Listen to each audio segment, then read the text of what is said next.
The night was crisp and filled with the scent of fallen leaves. Halloween had always been my favorite holiday, and this year, my friends and I were determined to make it unforgettable. We had heard whispers about an abandoned church deep in the woods, said to be the site of a long-forgotten cult that practiced dark rituals. With flashlights in hand and a sense of anticipation hanging in the air, my friends and I followed the narrow path into the heart of the dense forest. The wind whispered through the trees like ghostly voices, and the moon cast an eerie glow on the winding trail. As we ventured deeper into the woods, the atmosphere grew thicker with dread. The towering trees seemed to close in around us, their branches twisting like skeletal fingers, and the underbrush rustled with unseen movements. It was as though the forest itself was warning us to turn back. We finally reached a clearing where the ominous silhouette of the abandoned church loomed in the moonlight. The building was a crumbling stone structure covered in ivy and surrounded by gnarled trees. Its windows were broken, and the gaping maw of the entrance beckoned us to enter. My heart pounded in my chest as I hesitated at the threshold. "Come on, don't tell me you're scared," taunted Mark, my fearless friend. He stepped inside, and the others followed, leaving me with no choice but to join them. My flashlight's beam cut through the thick darkness within, revealing the eerie interior. The pews were broken, and the floor was littered with decaying leaves and debris. We gathered in a circle in the center of the church, sharing nervous laughter to mask our unease. Sarah, always the adventurous one, proposed that we hold a séance to communicate with the spirits said to haunt the place. With a mixture of fear and curiosity, we agreed. We formed a circle, holding hands, and Sarah began to chant softly.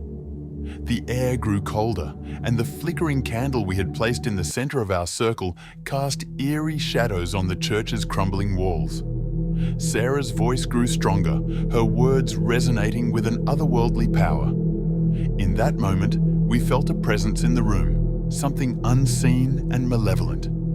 The candle's flame flared suddenly, and the shadows seemed to come to life, dancing wildly on the walls.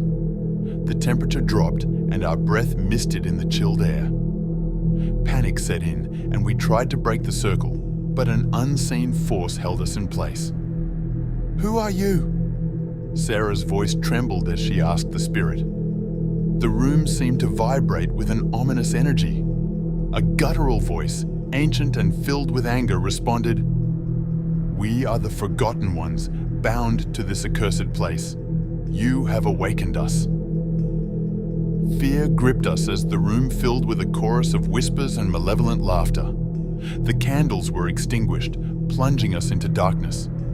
The spirit's presence grew suffocating, their invisible hands tightening their grip on us. "Let us go!" Mark's voice was desperate. We strained against the spectral hold, but it was futile. The room suddenly erupted with a cacophony of voices, each more dreadful than the last. The spirits demanded that we take their place, to be the new keepers of the abandoned church, cursed for eternity.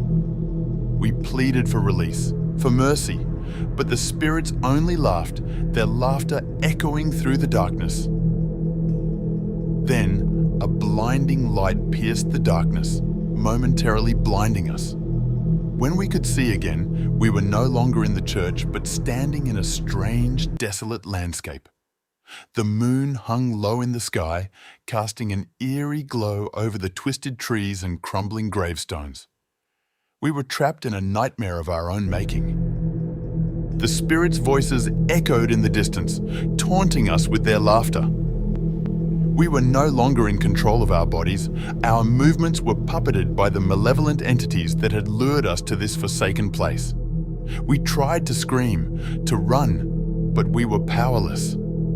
Hours turned into days as we were forced to perform dark rituals and chants, our voices no longer our own. The spirits reveled in our torment, feeding off our fear and suffering. It was a living nightmare from which we couldn't wake.